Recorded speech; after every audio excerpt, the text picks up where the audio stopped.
Friends, మనకి చాలా days తర్వాత జిల్లా కోర్టుల్లో ఖాళీగా ఉన్నటువంటి పర్మనెంట్ ఉద్యోగాలకి సంబంధించి ఒక కొత్త నోటిఫికేషన్ అయితే వచ్చింది.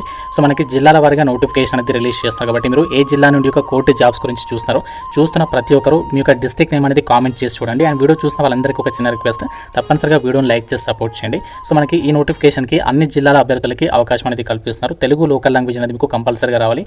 అన్ని కూడా పర్మనెంట్ ఉద్యోగాలు, ఎటువంటి ఎక్స్పీరియన్స్ అవసరం లేదు. 18 నుంచి 39 ఇయర్స్ లోపు ఏజ్ ఉన్న ప్రతి ఒక్కరు అప్లై అయితే చేసుకోవచ్చు.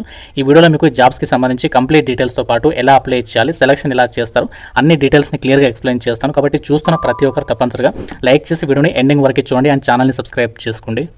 నోటిఫికేషన్ డీటెయిల్స్లోకి వెళ్ళినట్లయితే, సో మనకి నోటిఫికేషన్లోనే ఇక్కడ లింగ్విస్టిక్ క్వాలిఫికేషన్ అని చెప్పేసి ఇక్కడ క్లియర్గా మెన్షన్ చేశారు. ఏంటి అంటే ఎవరైతే జాబ్స్కి సంబంధించి అప్లై చేయాలనుకుంటున్నారో, మనకి లోకల్ లాంగ్వేజ్ ఇక్కడ తెలుగు కాబట్టి సో మీకు తెలుగు లోకల్ లాంగ్వేజ్ అనేది కంపల్సరీగా రావాలి అని చెప్పేసి చెప్తున్నారు. ఒకవేళ మీకు రాకపోతే మాత్రం నాట్ ఎలిజిబుల్ అని చెప్పేసి కూడా రిక్రూట్మెంట్ డీటెయిల్స్లో ఇచ్చారు. మీకు తెలుగు లోకల్ లాంగ్వేజ్, తెలుగు చదవడం, రాయడం, మాట్లాడడం అనేది రావాలన్నమాట. సో ఏజ్ లిమిట్ వచ్చేసి ఫస్ట్ సెప్టెంబర్ 2026 కల్లా మీకు మినిమం 18 నుంచి, జనరల్ ఓసీ వాళ్ళైతే 34 ఇయర్స్ వరకు, ఒకవేళ మీరు ఎస్సీ ఎస్టీ బీసీ వాళ్ళైతే 5 ఇయర్స్ ఏజ్ రిలాక్సేషన్ కాబట్టి 39 ఇయర్స్ వరకు అప్లికేషన్ చేసుకోవచ్చు అని చెప్పేసి ఇక్కడ జాబ్ డీటెయిల్స్లో ఇచ్చారు. మీరు ఒకవేళ పీడబ్ల్యూడీ వాళ్ళైతే 44 ఇయర్స్ వరకు కూడా అప్లికేషన్ చేసుకోవడానికి ఛాన్స్ ఉంటుంది.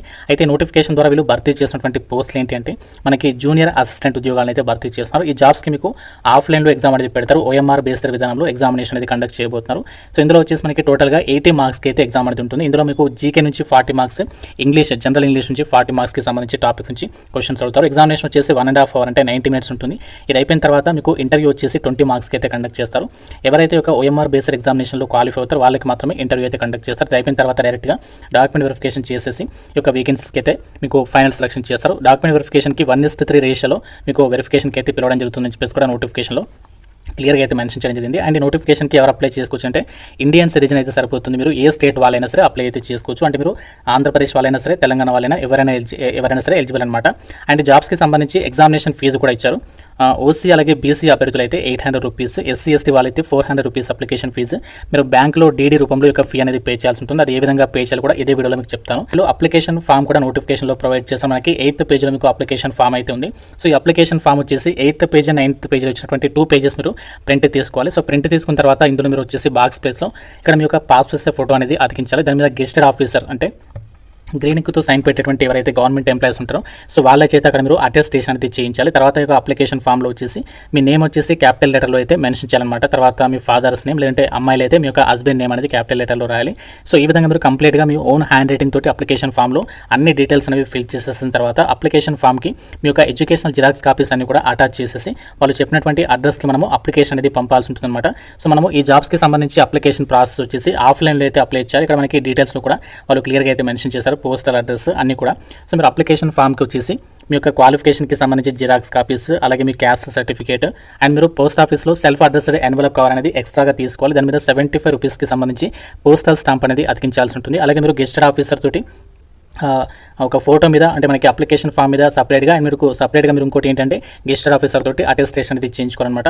సో అన్ని డీటెయిల్స్ అనేవి నోటిఫికేషన్ వచ్చారు, అన్ని కూడా ప్రాపర్గా చెక్ చేసుకుని జాబ్స్కి సంబంధించి మీరు వాళ్ళకి అప్లికేషన్ అనేది పంపాల్సి ఉంటుంది. అప్లికేషన్ ఫీజు వచ్చేసి మనము ఏ విధంగా పే చేయాలంటే, సో మీరు బ్యాంకుకి వెళ్ళేసి the secretary district legal services authority Siddipet, payable at Siddipet ఈ యొక్క పేరు మీద మీరు బ్యాంకులో డీడీ అనేది తీయాలి. సో డీడీ రిసిప్ట్ని కూడా అప్లికేషన్ ఫామ్కి అయితే మీరు అటాచ్ చేసేసి వాళ్ళకి అప్లికేషన్ అనేది బై పోస్ట్ త్రూగా అయితే సెండ్ చేయాల్సి ఉంటుంది అనమాట. సో వేకెన్సీ కూడా మనకి జనరల్ కేటగిరీకి ఇచ్చారు కాబట్టి సో మీరు ఏ క్యాస్ట్ వాళ్ళైనా సరే రిక్రూట్మెంట్కి ఎలిజిబుల్ అనమాట. అయితే ఈ జాబ్స్కి సంబంధించి క్వాలిఫికేషన్ ఏంటంటే జూనియర్ అసిస్టెంట్ అంటే మీకు తెలిసింది కదా.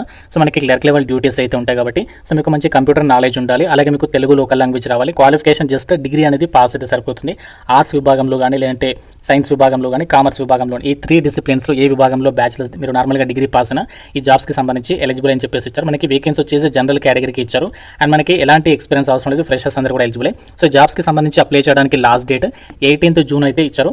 మీకు అప్లికేషన్స్ వచ్చేసి స్క్రూటినీ అంటే అభ్యర్థులని షార్ట్ లిస్ట్ ఎప్పుడు చేస్తారంటే 19th జూన్ రోజు అయితే షార్ట్ లిస్ట్ చేస్తారు. షార్ట్ లిస్ట్ వాళ్ళకి మీకు ఎగ్జామినేషన్కి అయితే పిలుస్తారు. ఎగ్జామినేషన్ అయితే అయిపోయిన తర్వాత ఇంటర్వ్యూ కండక్ట్ చేసేసి జాబ్స్కి అయితే మీకు ఫైనల్ సెలక్షన్ అయితే చేయడం జరుగుతుంది.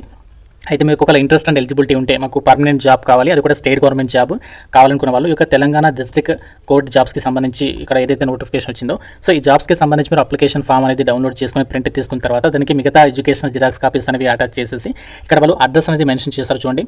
To the chairman district legal services authority, న్యాయ సేవా Sadan, district court premises Siddipet ఈ లొకేషన్కి మీరు ఆ యొక్క అప్లికేషన్స్ వచ్చేసి రిజిస్టర్డ్ పోస్ట్ ద్వారా కానీ లేదంటే కొరియర్ ద్వారా కానీ మీరు అప్లికేషన్స్ అనేవి వాళ్ళకి పంపించచ్చు అనమాట.